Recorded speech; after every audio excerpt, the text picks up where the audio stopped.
जय हिंद। अभ्यास online class की इस नए वीडियो में मैं कृष्णा आप सभी का स्वागत करता हूं। आज की इस वीडियो सेक्शन में दोस्तों हम फिर से तैयारी कर रहे हैं छत्तीसगढ़ सामान्य ज्ञान एमसीक्यू के माध्यम से दोस्तों सीजी व्यापम, सीजीपीएससी और सीजी पुलिस एग्जाम का। तो लगातार चैनल के साथ जुड़े रहिए दोस्तों। और ये इस वीडियो सीरीज़ का 7वां नंबर का पार्ट है। लगातार इसी तरीके का वीडियो दोस्तों प्राप्त करने के लिए अभी तक चैनल को सब्सक्राइब नहीं किया, जरूर सब्सक्राइब करके नोटिफिकेशन बेल आता है जरूर ऑन कर लीजिएगा, क्योंकि दोस्तों इसी तरीके का प्रतिदिन मॉर्निंग में आपको एमसीक्यू मिलने वाला है। मेरे साथ भी दोस्तों आप जो है अपना एमसीक्यू जो है मिलाते रहिए। आपका कितना सही हो रहा है, कितना गलत हो रहा है, कमेंट करके ज़रूर बताइएगा, क्योंकि इसी तरीके का प्रश्न दोस्तों सीजी व्यापम, सीजीपीएससी पूछता है। और आपका लगातार जो है एमसीक्यू या प्रैक्टिस न होने की वजह से जो है कहीं ना कहीं आप पीछे रह जाते हैं। तो चलिए दोस्तों वीडियो स्टार्ट करते हैं।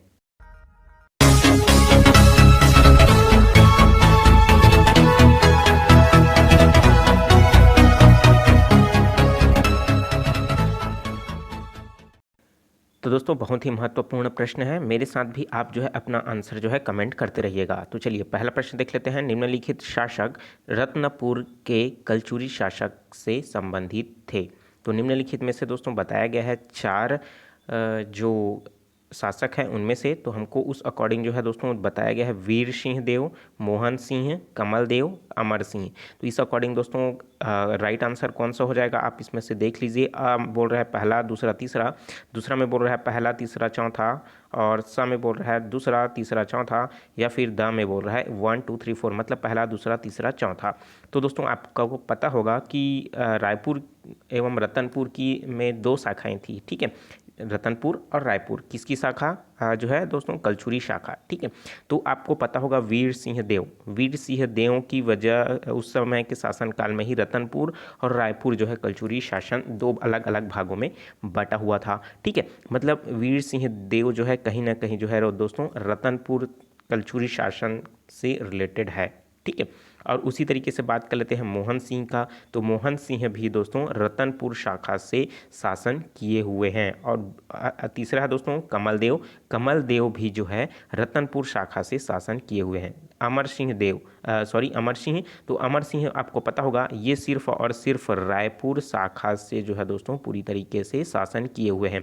तो इसलिए क्या हो जाएगा हमारा ऑप्शन नंबर 4, जो चौथा नंबर है वो नहीं आएगा, बाकी पहला, दूसरा, तीसरा आ जाएगा, ठीक है। तो चूंकि दोस्तों वीर सिंह देव और कमल देव का कहीं ना कहीं जो दोस्तों अंधकार युग से रिलेटेड है, तो इनका नाम आपने बहुत कम सुना होगा, ठीक है। तो पहला, दूसरा, तीसरा, अर्थात यहाँ पर दिया हुआ है पहला, दूसरा, तीसरा, कौन सा ऑप्शन में है, ऑप्शन नंबर पहला में। तो पहला ऑप्शन क्या हो जाएगा, सही हो जाएगा। तो मैं उम्मीद करता हूँ इस तरीके का प्रश्न जब भी पूछा जाएगा आप आसानी से जो है दोस्तों सही में टिक लगा लीजिएगा। देखते हैं नेक्स्ट क्वेश्चन। छत्तीसगढ़ राज्य को किस खनिज से सबसे अधिक मूल्य के राजस्व आय की प्राप्ति होती है। तो आपको पता होगा दोस्तों छत्तीसगढ़ को नहीं वरन पूरे जो है दोस्तों भारत की बात करें तो उसमें खनिज में, ठीक है, खनिज की बात करें दोस्तों तो किससे प्राप्त होता है, वो होता है कोयला से प्राप्त होता है, ठीक है। तो कोयला दोस्तों बहुत ही इंपॉर्टेंट हो जाता है, खनिज हो जाता है राजस्व आय के लिए। तो ऑप्शन नंबर स क्या हो जाएगा, करेक्ट हो जाएगा, ठीक है। अगर दोस्तों पूरी तरीके से अगर बोले भारत में सबसे ज़्यादा इनकम सोर्स किससे होती है, तो दोस्तों रेलवे डिपार्टमेंट से होता है, ठीक है। कौन सा विभाग से होता है, रेल विभाग से सबसे ज़्यादा होता है। लेकिन छत्तीसगढ़ में खनिज से बोल रहे हैं ना, तो खनिज से क्या होता है, कोयला। अगर भारत में भी खनिज से पूछा जाए तो उसमें भी क्या हो जाएगा, कोयला ही आएगा, ठीक है। चलिए देखते हैं दोस्तों नेक्स्ट क्वेश्चन। निम्न कथनों को पढ़िए, उस अकॉर्डिंग हमको बताना है। पहला कथन दिया गया है, दूसरा कथन दिया गया है और तीसरा कथन दिया गया है। उस अकॉर्डिंग दोस्तों यहाँ पास कथन दिया हुआ है, ठीक है। ऑप्शन दिया हुआ है पहला, पहला दूसरा तीसरा या उपरोक्त सभी गलत है। चलिए देख लेते हैं कथन क्या बोल रहा है। छत्तीसगढ़ की अधिकांश जनजाति है जनसंख्या उत्तर व मध्य में निवास करती है। तो दोस्तों आपको छत्तीसगढ़ का नक्शा पता होगा, ऊपर का वाला भाग क्या है, सरगुजा संभाग है ना, और बीच वाला जो दोस्तों आपको जो है दुर्ग, रायपुर, बिलासपुर संभाग, और नीचे वाला क्या है आपका सरगुजा संभाग है। तो इसमें क्या बोल रहा है कि जो ऊपर वाला हिस्सा अर्थात उत्तर का और ये मध्य वाला हिस्सा पूरी तरीके से जनजाति संख्या है, जनजाति मतलब ST SC से रिलेटेड है। तो चूंकि मैं बता दूं दोस्तों पूरी तरीके से जो है ST SC से रिलेटेड आपका ऊपर वाला है और नीचे वाला है, ठीक है। बस्तर संभाग और सरगुजा संभाग, इन दोनों में ही दोस्तों अधिकांश जनजातियां पाई जाती है, इनकी जनसंख्या सर्वाधिक है। मध्य भाग में आपको दोस्तों सामान्य जो जाति के हैं वो लोग भी निवास देखने को मिलेंगे सर्वाधिक मात्रा में, जनजाति की मात्रा क्या है, कम है, ठीक है। उसी तरीके से अगर मैं बात करूँ सिर्फ आपको यहाँ पास देखने को मिलेगा दोस्तों आपका राजनांदगांव, कंवरधा, हल्का सा मुंगेली। तो यहाँ पास बैगा जनजाति आपको देखने को मिलेगा। ठीक है, तो उसी तरीके से दोस्तों ये कथन क्या हो जाएगा हमारे लिए गलत हो जाएगा। नेक्स्ट क्वेश्चन है, गोंड जनजाति कुल जनजाति का 1/3 है। 1/3 मतलब दोस्तों 1/3। 1/3 अर्थात दोस्तों कितना हो जाएगा, 33 नहीं 1/3% है बोल रहा है। ठीक है, ठीक है, वही तो होगा ना 1/3, तो 33 सही 1/3%। तो चूंकि हमको पता है दोस्तों पूरी जनजाति का जो है गोंड जो है कितना प्रतिशत है दोस्तों, ये जो पूरी तरीके से है 56% जो है पूरी तरीके से गोंड है पूरी जनजातियों में से। तो कहीं ना कहीं ये 33% तो बोल रहा है तो गलत ही होगा। ठीक है, तो ऑप्शन नंबर मतलब जो कथन 2 है वो भी क्या हो जाएगा, गलत हो जाएगा। अब बात कर लेते हैं तीसरा पॉइंट, भथरा जनजाति का जो पारंपरिक कार्य है वो है कृषि। तो इसमें क्या बोल रहा है दोस्तों, पारंपरिक जो कार्य है कृषि है भथरा जनजाति का।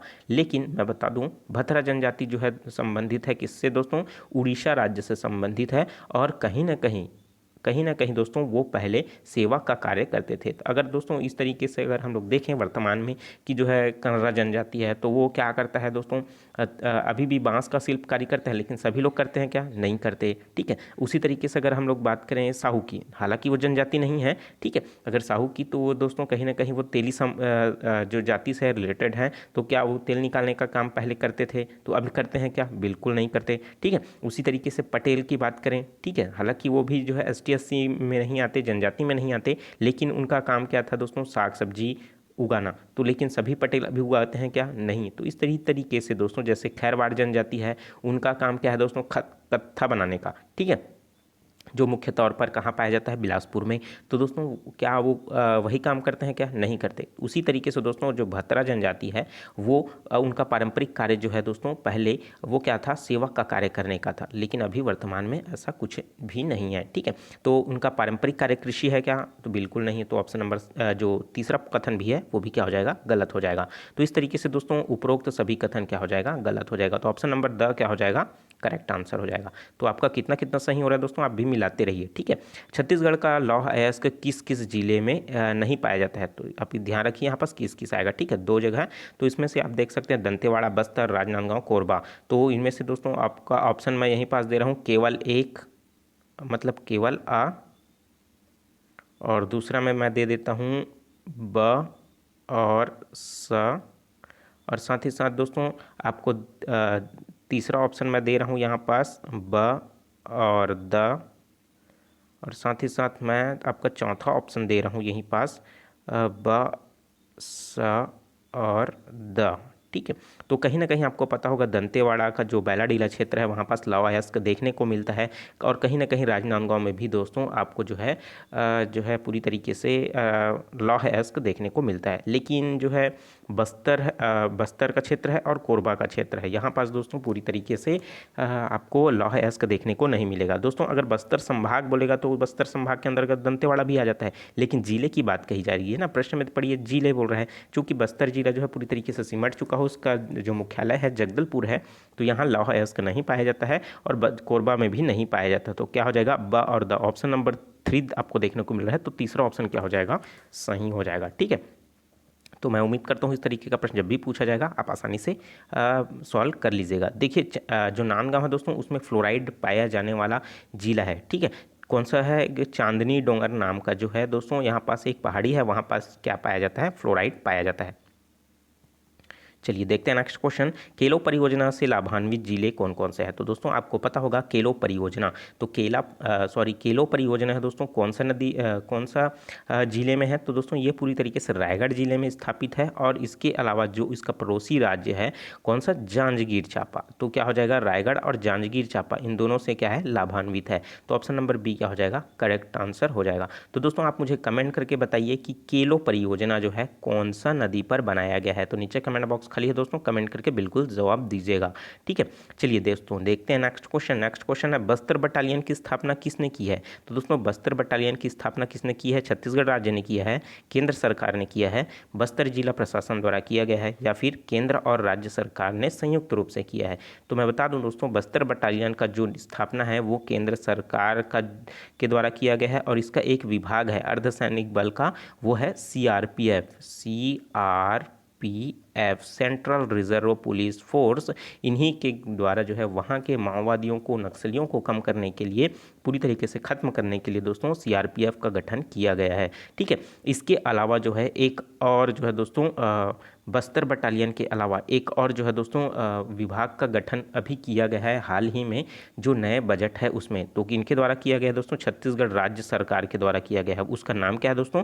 बस्तर टाइगर है, जिसमें 2800 पोस्ट भरने की बात कही गई है, जिसमें प्रत्येक जो जिले हैं ना वहाँ पास क्या हो जाएगा दोस्तों, बस्तर के वहाँ 400 पोस्ट है दोस्तों भरे जाएंगे। ठीक है, तो वहाँ पास दोस्तों पूरी तरीके से कितना हो जाएगा आपका, 7 जिले आते हैं तो क्या हो जाएगा, 7 चौक हो जाएगा आपका 28। ठीक है, तो प्रत्येक जिले में आपको 400 पोस्ट मिलेंगे। और ये जो भर्तियां हैं दोस्तों वो पूरी तरीके स्थानीय भर्ती है, जहां पास सिर्फ बस्तर के कैंडिडेट ही इसमें फॉर्म फिलअप कर सकेंगे। ठीक है, बहुत ही जल्द इसका वैकेंसीज आ जाएगा। आप अगर हैं तो एलिजिबल तो जरूर फॉर्म फिलअप कीजिएगा। देखते हैं नेक्स्ट क्वेश्चन, निम्नलिखित में से छत्तीसगढ़ी गीतकार कौन है? तो भाई छत्तीसगढ़ी गीतकार कौन है? श्रीकांत वर्मा। श्रीकांत वर्मा क्या है? एक कवि है। ठीक है, वो एक गीतकार नहीं है। ठीक है, लक्ष्मण मस्तूरिया, जी हाँ बिल्कुल गीतकार है, छत्तीसगढ़ी गीतकार लक्ष्मण मस्तूरिया, संग चलाओ रे। ठीक है, तो आपको पता होगा। ठीक है, चलिए देखते हैं नेक्स्ट क्वेश्चन। और दोस्तों यहाँ पास क्या है, भंवरलाल तैलंग, ये क्या है दोस्तों जरूर बताइएगा। ठाकुर प्यारे लाल, ये भी क्या है, आप मुझे कमेंट करके जरूर बताइएगा। एक प्रकार के क्या है, पत्रकार और स्वतंत्रता सेनानी। ठीक है, देखते हैं नेक्स्ट क्वेश्चन, छत्तीसगढ़ में आभूषण पहुंची, नाम क्या है? पहुंची, शरीर के किस अंग में पहनते हैं? नाक में, कान में, बाजू में या फिर कलाई में? तो पहुंची जो पहना जाता है वो बाजू में पहना जाता है। ठीक है, तो इस तरीके से क्या हो जाएगा, इसका स ऑप्शन जो है करेक्ट आंसर हो जाएगा। नाक में पहनने वाला को क्या कहा जाता है? नथनी। कान में पहनने वाला को बाला। ठीक है, कलाई में पहनने वाले को क्या कहा जाता है? कड़ा कहा जाता है या फिर ऐंठी कहा जाता है। ठीक है, तो इस तरीके से आप ध्यान रखिएगा। पंथी गीत किस समाज से किस समाज वाले लोग गाते हैं? तो हसदेवा गाते हैं या फिर बसदेवा भी बोल सकते हैं, देवार जनजाति वाले लोग गाते हैं या फिर सतनामी लोग गाते हैं या फिर उपरोक्त सभी। तो आपको राइट आंसर जब पता होगा दोस्तों, पंथी गीत जो है किनके द्वारा गाया जाता है? सतनामी द्वारा जो है पूरी तरीके से गाया जाता है। तो इसके लिए क्या हो जाएगा, स ऑप्शन जो है करेक्ट आंसर हो जाएगा। ठीक है, चलिए देखते हैं नेक्स्ट क्वेश्चन और इस वीडियो का अंतिम प्रश्न है दोस्तों, पद्मश्री से सम्मानित छत्तीसगढ़ के कवि कौन है? तो छत्तीसगढ़ से सम्मानित जो है छत्तीसगढ़ के कवि कौन है? पंडित सुंदरलाल शर्मा, हरि ठाकुर, मुकुटधर पांडे, नरेंद्र देव वर्मा। तो दोस्तों इसके लिए पूरी तरीके से अगर हम लोग देखें तो मुकुटधर पांडे ऐसे हैं जो पद्मश्री से सम्मानित छत्तीसगढ़ के कवि हैं। ठीक है, तो इसलिए क्या हो जाएगा, ऑप्शन नंबर स इज द करेक्ट आंसर। तो मैं उम्मीद करता हूं दोस्तों इस तरीके का प्रश्न जब भी पूछा जाएगा आप आसानी से ज़रूर सॉल्व कर लीजिएगा, क्योंकि हमने लगातार 10-10 प्रश्नों के माध्यम से हम प्रैक्टिस कर रहे हैं। तो चलिए मिलते हैं नए वीडियो में नए जानकारी के साथ। और उससे पहले दोस्तों मुझे कोई भी सवाल है तो आप दोस्तों बिल्कुल कमेंट करके ज़रूर बताइएगा। अगर कोई जानकारी मैं कुछ कारणवश अगर आपको गलत लगता है उसको भी आप दोस्तों ज़रूर मुझे बताइए, उनको मैं सुधारने की कोशिश करूँगा एक बार चेक करके। ठीक है, तो इंस्टाग्राम पर भी मुझे फॉलो कर लीजिए, वहाँ पास दोस्तों फॉलोअर्स कम हैं तो उनका कमेंट का रिप्लाई दोस्तों मैं जल्दी से जल्दी दे पाता हूँ। ठीक है, तो बिल्कुल चैनल को सब्सक्राइब करके नोटिफिकेशन बेल आता है ज़रूर ऑन कर लीजिएगा। ठीक है, और साथ ही साथ मुझे टेलीग्राम पर भी फॉलो कर लीजिएगा, ज्वाइन कर लीजिएगा, वहाँ पास जो है अच्छे पोस्ट PDF आपको मिलता रहेगा। ठीक है, चलिए मिलते हैं नए वीडियो में नए जानकारी के साथ। तो मुझे दीजिए इजाज़त, take care, all the best, जय हिंद।